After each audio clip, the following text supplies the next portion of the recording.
रमजान का महीना आने वाला है, तमाम महीनों का सरदार आने वाला है। रमजान का महीना है, शहरु रमजान अल्लज़ी उन्ज़िला फ़ीहिल कुरान।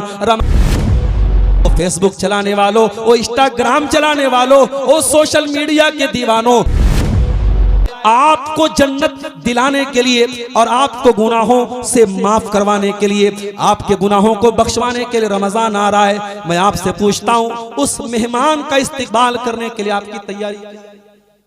कोई तैयारी नहीं है। फेसबुक धाएं धाएं चल रहा है, इंस्टाग्राम की रील तो धड़ाधड़ देखी जा रही है। अल्लाह के वास्ते रमजान के पहले सोशल मीडिया का इस्तेमाल कम से कम कर दो और कोशिश करो कि रमजान में ज्यादा टाइम कुरान को दो। इतने बड़े इमाम थे इमाम मालिक रहमतुल्लाह अलैह, जो पूरे जिंदगी हदीस का दर्स दिया करते थे, लेकिन जब रमजान का महीना आता था इमाम मालिक बाहर तख्ती लगा देते थे, हमारा मदरसा एक महीना बंद रहेगा, रमजान में हम हदीस नहीं पढ़ाएंगे, रमजान कुरान का महीना है। शहरु रमजान अल्लज़ी, रमजान ही के महीने में कुरान उतरा है। वो फेसबुक चलाने वालों, वो इंस्टाग्राम चलाने वालों, वो रमजान आ रहा है, एक महीने के लिए फेसबुक को तलाक दे देंगे, एक महीने के लिए व्हाट्सएप को बहुत कम इस्तेमाल करेंगे, एक महीने को हम इस एक महीने को कुरान को ज्यादा टाइम देंगे। हम सब गुनाहगार हैं मेरे प्यारे साथियों, हमें अल्लाह के पास जाना है और गुनाहों की बहुत बड़ी गठरी हमारे पास मौजूद है। इस गुनाहों की गठरी को अगर खत्म करना है तो तौबा के आंसुओं से खत्म कर सकते हैं। रमजान आने के पहले पहले कोशिश करो, रात में 2 बजे 3 बजे जब अल्लाह ताला तौफीक दे, उठ करके 2 रकात नमाज पढ़ लो, 4 रकात पढ़ लो, 6 रकात पढ़ लो, 8 रकात पढ़ लो। तहज्जुद की 2 रकात भी पढ़ लोगे तो तहज्जुद का सवाब मिलेगा, 4 भी पढ़ोगे तहज्जुद का, जितनी अल्लाह ताला तौफीक दे दे तहज्जुद पढ़ लो। शायद हमारे रातों में पढ़ी गई वो तहज्जुद अल्लाह ताला को पसंद आ जाए और अल्लाह हमारे गुनाहों को माफ कर दे। मेरे प्यारे भाइयों, जब अल्लाह हिसाब लेगा तो एक एक चीज का हिसाब लेगा। हमने रात के 12 बजे जो पाप किए उनका भी हिसाब लेगा, हमने दिन के उजाले में जो गलत काम किए उनका भी हिसाब लेगा, हमने पब्लिक के सामने जो गलत काम किए उसका भी हिसाब लेगा, हमने बंद कमरे में जो गलत काम किए अल्लाह उसका भी हिसाब लेगा। अल्लाह से दुआएं करो, ऐ अल्लाह हमारा आसान हिसाब ले ले। अल्लाह के नबी एक दुआ पढ़ा करते थे, अल्लाहुम्मा हासिबनी हिसाबन यसीरा, ऐ अल्लाह तो मेरा आसान हिसाब ले ले। अम्मा आयशा ने पूछा, ऐ अल्लाह के नबी आसान हिसाब का क्या मतलब है? आपने फरमाया, ऐ आयशा आसान हिसाब का मतलब यह है, इन्नमा ज़ालिकल अरज़ु, आसान हिसाब का मतलब यह है कि बंदे के नाम अमाल अल्लाह के सामने पेश किए जाएं और अल्लाह ताला नजरअंदाज कर दे, अल्लाह ताला दरगुजर कर दे, अल्लाह ताला माफ कर दे, अल्लाह पूछताछ न करे, अल्लाह जांच पड़ताल न करे, अल्लाह ये ना पूछे कि ये काम तूने क्यों किया, कब किया। अगर अल्लाह पूछताछ करेगा तो हम बर्बाद हो जाएंगे। इसलिए दुआ किया करो मेरे भाइयों कि अल्लाह ताला दरगुजर कर दे, माफ कर दे। इसीलिए रमजान में ताक रातों में हम जो दुआ पढ़ते हैं, इतनी बड़ी रात है साहब, 1000 महीने से बेहतर है वो रात। 1000 महीना कितना होता है? कैलकुलेटर पे जोड़ो, 1000 को भाग दे दो 12 से, 84 साल से ज्यादा का टाइम आता है। एक रात की इबादत 84 साल की इबादत से बेहतर है। उस एक रात में अल्लाह के नबी से हजरत आयशा ने पूछा, ऐ अल्लाह के नबी अगर मुझे लैलतुल कद्र मिल जाए तो मुझे क्या पढ़ना चाहिए, क्या करना चाहिए?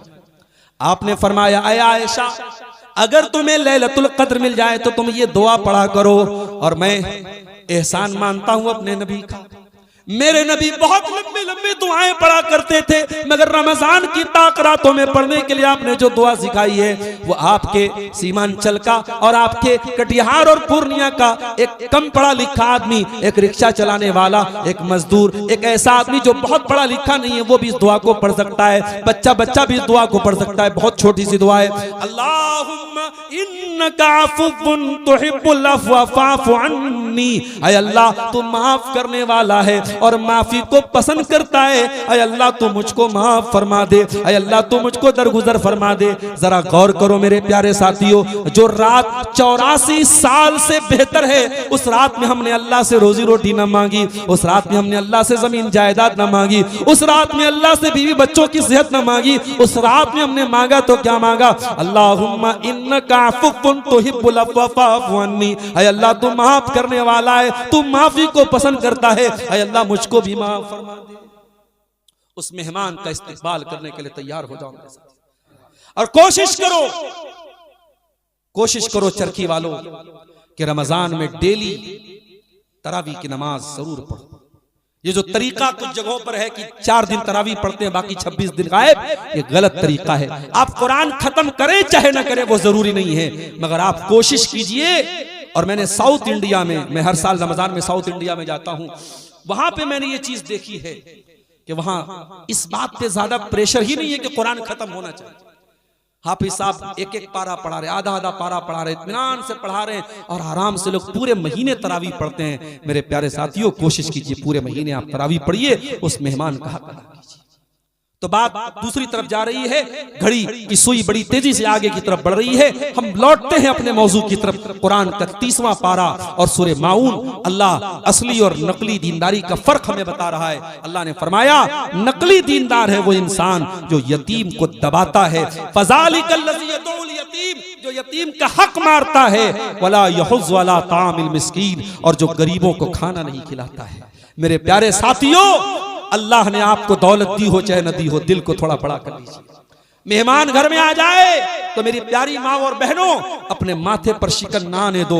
मेहमान खा के जाएगा, दुआएं दे के जाएगा। मेहमान अगर मुसलमान है, मेहमान दीनदार है, मेहमान अगर आलिम दीन है और आपके घर जाएगा तो दुआएं दे के जाएगा। मेहमान के आने पर कभी माथे पर सिलवटे मत आने देना। और याद रखो, रमजान का महीना भी आगे आने वाला है।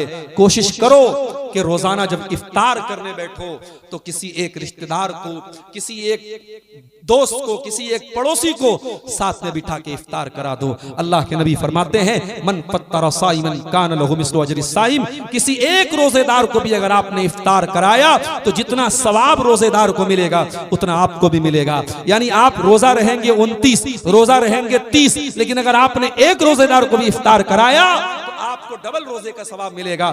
आप 30 रोजा रहेंगे मगर 60 रोजे का सवाब मिलेगा। मेरे प्यारे साथियों, जो गरीबों को खाना ना खिलाए, जो भूखों को खाना न खिलाए, वो हाजी हो, नमाजी हो, कुछ भी हो, कुरान कह रहा है वो नकली दीनदार है। वो इंसान दीनदारी का दावा करता है मगर ढोल में बोल है, वो नकली दीनदार है। उसके बाद अल्लाह ने फरमाया, फवैलुल लिल मुसल्लीन, बर्बादी है नमाज पढ़ने वालों के लिए। यहां सारी तकरीर नमाज पे हो रही है, जुमा का खुतबा नमाज पे हो रहा है, एक एक घंटा मौलवी साहब नमाज पे तकरीर कर रहे हैं। और कुरान क्या कह रहा है, फवैलुल लिल मुसल्लीन, बर्बादी है नमाज पढ़ने वालों के लिए। अय अल्लाह, कौन से नमाज पढ़ने वालों के लिए?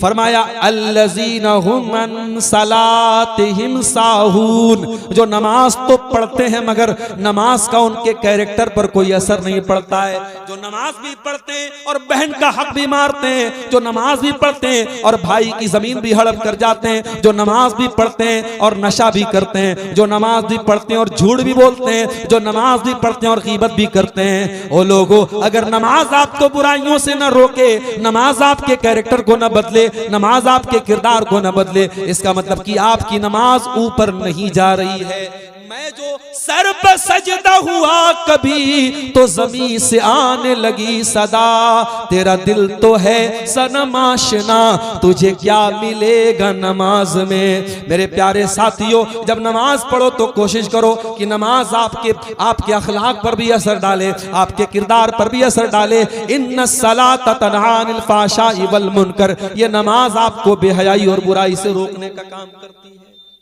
तो कुरान कह रहा है बर्बादी है ऐसे नमाजियों के लिए जो नमाज से गाफिल हैं। अल्लज़ीना हुम युराऊन, जो रियाकारी करते हैं, दिखावा करते हैं, दूसरों को दिखाने के लिए नमाज पढ़ते हैं।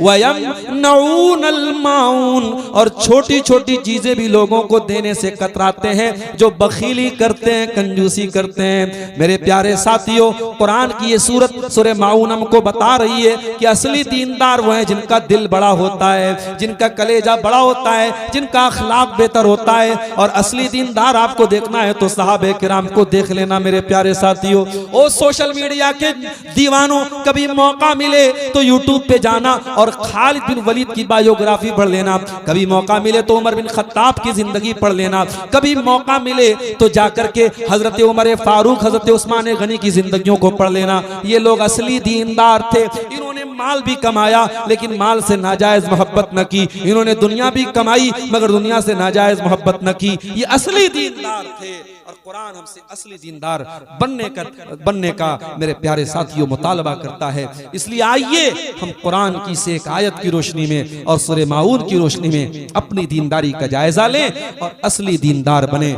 ऐ अपने आप को मुसलमान कहने वालों, ऐ अपने आप को दीनदार कहने वालों, उदखुलू फिस्सिल्मि काफ़ा, तुम नकली दीनदारी का दावा न करो। तुम अगर अपने आप को ईमान वाला करार देते हो, अगर तुम अपने आप को मुस्लिम कहते हो तो आ जाओ।